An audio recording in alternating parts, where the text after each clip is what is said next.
अस्सलाम वालेकुम फ्रेंड्स, मेरा नाम मोहम्मद उमर है। Welcome to my channel. उम्मीद है आप सब खैरियत से होंगे। फ्रेंड्स, आज इंस्पेक्टर कस्टम इन्वेस्टिगेशन ऑफिसर का पेपर हुआ है, सेकंड बैच का, इवनिंग का, इसमें मैं खुद भी अपेयर भी हुआ था। तो इनके एमसीक्यूज को डिस्कस करते हैं। तो स्टार्ट करते हैं। बिस्मिल्लाहिर्रहमानिर्रहीम। Question number 1, where did Diamond Princess cruise ship quarantined after corona virus outbreak is in which country? तो ये जापान। उसके बाद है which American constitutional amendment gives the right to be elected as president twice? ये है 22nd amendment. आज current affairs के काफ़ी मुश्किल एमसीक्यूज थे एज कम्पेयर टू कल वाले टेस्ट। तो देखते हैं। नंबर 3 पे है where was APEC 2020 meeting held? Malaysia.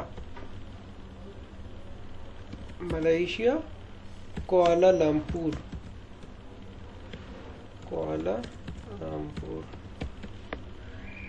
अच्छा, tiger plus lion breeds word. यार ये एमसीक्यूज मुझे नहीं याद आ रहा कि इसमें क्या लिखा था। इसका हॉर्स और डंकीज था कि हॉर्स डंकी पता नहीं कुछ, और फिर टाइगर और लॉयन क्या चीज़ ना। ये काइंडली आप लोग सर्च कर लें। मैंने काफ़ी सर्च किया, मुझे नहीं मिला। जिसको भी मिले तो प्लीज़ कमेंट में ज़रूर बताइएगा। नंबर 5 पे है democratic party symbol. Democratic party का सिंबल है वो है डंकी। और रिपब्लिकन का एलिफेंट है। ये क्वेश्चन मैंने गलत किया था। नंबर 6 पे है US total electoral college votes 538। Which program is necessary to run MS word? ये डॉक, इस तरह की कुछ ऑप्शन थी। उसके बाद है G7 2021 summit to be held at UK। उसके बाद है number 9, which country found gas reserves at Black Sea coast? Turkey. Erdogan ने अनाउंस किया था, प्रेसिडेंट उर्दगान, इसने अनाउंस किया था कि 320 बिलियन क्यूबिक मीटर की रिजर्व्स हैं कि पता नहीं क्या है। उसके बाद है number 10, personal laws of Mohammedan written by whom? Syed अमीर अली। इस पे मैं कंफर्म नहीं हूँ, काइंडली अगर किसी को पता हो तो बताइएगा। लेकिन मैंने गूगल पे सर्च किया था तो यही आया था, सैयद अमीर अली, तभी मैंने यहाँ पे लिखा है। लेकिन फिर भी अगर किसी को शक हो या कंफर्म करना हो किसी के पास, मैंने काफ़ी सर्च किया, मुझे यही मिला है। 11 पे है माई journey written by whom? My journey written by Abdul Kalam. उसके बाद है 2020 Nobel peace prize presented to whom? World Food Programme. और 2020 Nobel prize for economics presented to whom? ये 2 बंदे थे, इसमें मुझे याद है। इसमें वो बोथ वाली ऑप्शन थी तो मैंने वही की थी, लेकिन खैर मुझे आता नहीं था ये, तुक्का सही लग गया। Robert B Wilson. अब याद रखना है, यानी बस पॉल और रॉबर्ट। उसके बाद है number 14, what made Indians present Nehru report? मुझे इसके ऑप्शंस याद नहीं है, लेकिन appeal for new dominion status और फेडरल सिस्टम के लिए। ये प्लीज़ कोई बता दीजिएगा कि क्या सीन है इसका। अच्छा, उसके बाद है MS word file names end with doc. ये 2 MCQs थे इस तरह के। अच्छा, उसके बाद है poverty index ranking of Pakistan 2020। तो ये मैंने गूगल पे चेक किया सारा, तो इसमें जो ग्लोबल हंगर इंडेक्स है, ग्लोबल हंगर इंडेक्स, उसके मुताबिक पाकिस्तान जो है वो है 88/107, टोटल 107 में से 88 नंबर पे है, और वुमेन डेवलपमेंट इंडेक्स में 154 पे है। विच कंट्री चेंज नहीं है, which country is to form its new constitution. अभी डिपेंड करता है क्वेश्चन पे, टर्की भी हो सकता है क्योंकि टर्की का कोई माहिदा था उनके साथ ही, यूके के साथ था कि किसके साथ था, वो ख़त्म होने जा रहा है तो वो न्यू कॉन्स्टिट्यूशन। और दूसरा जो है वो है मैसेडोनिया।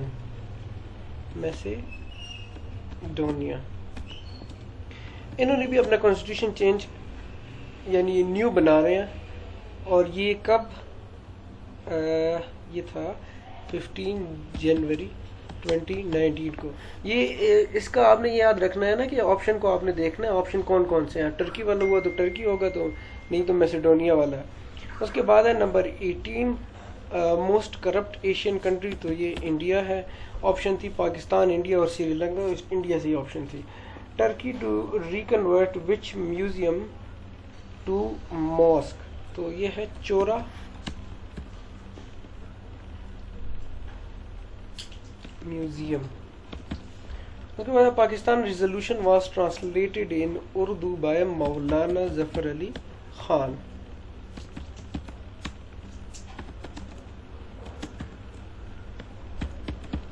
उसके बाद है which country top the global climate risk index, Japan.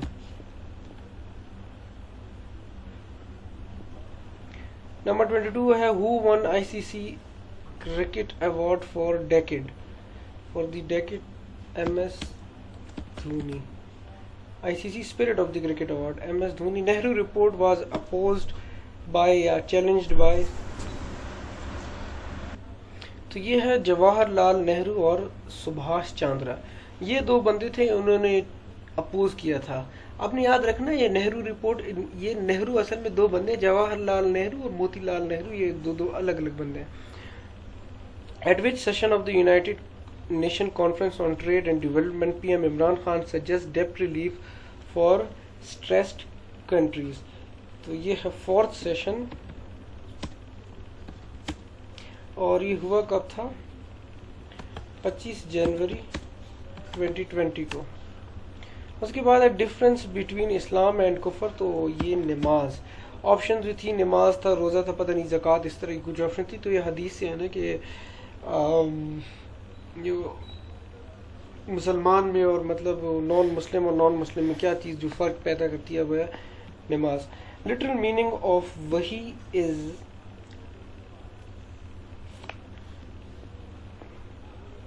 To convey message. वहाँ पे सिर्फ मैसेज अगर हुआ तो वो मैसेज ही ठीक है कि सिर्फ मैसेज लिखा हुआ। लिटरल मीनिंग ऑफ आया इज क्लू। उसके बाद है first what will be ask in क़यामत, तो नमाज। 5 time prayer was made obligatory in 10th नबी। उसके बाद है number 30 open dialog box. Control plus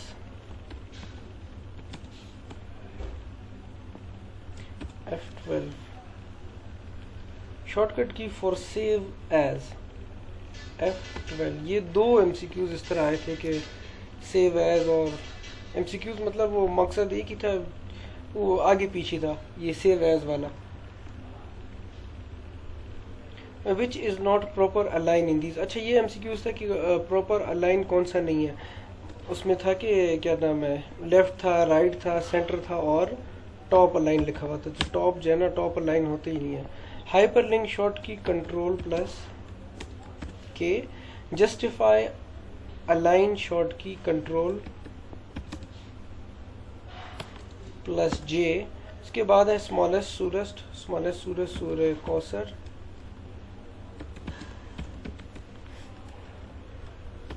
उसके बाद है Iran nuclear scientist who was assassinated, उसका नाम पूछ रहे थे मोहसिन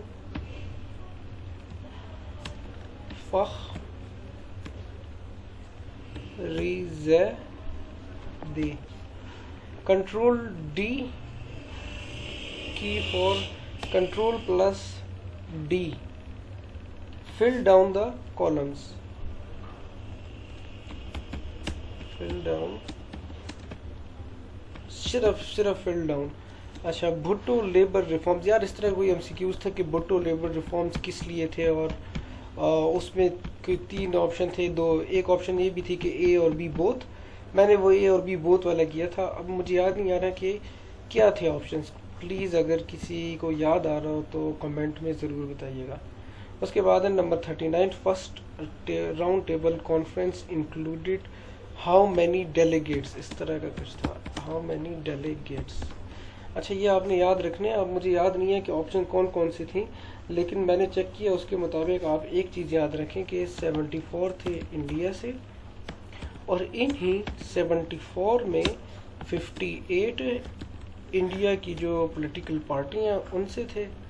इंडिया पॉलिटिकल पार्टी से थे. ठीक है. और इसके साथ साथ 16 जो थे वो थे from princely states.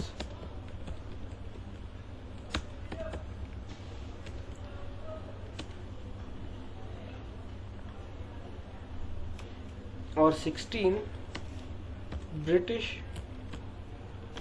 Political party से थे.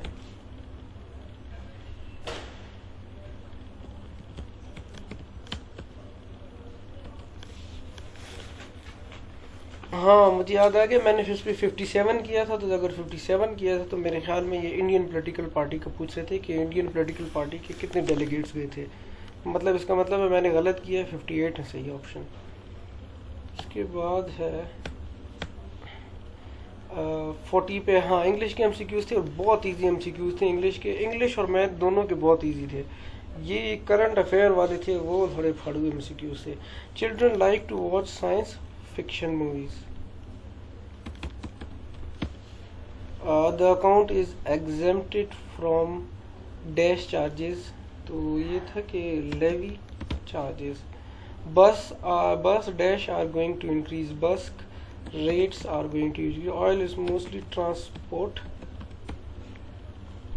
Horse and donkey. वही वाला एमसीक्यूज है. हॉर्स एंड डंकी पता नहीं क्या चीज़, और लॉयन एंड टाइगर पता नहीं क्या चीज़. तो हमारे 44 एमसीक्यूज हो गए हैं. मज़ीद अगर आप लोगों में से किसी को याद आ रहे हैं एमसीक्यूज तो काइंडली शेयर कीजिएगा. अपना ख्याल रखिएगा और बेस्ट ऑफ लक. अगर कल परसों जिसके एग्ज़ाम है तो उनको best of luck. See you इंशाल्लाह इन नेक्स्ट वीडियो. अल्लाह हाफिज़.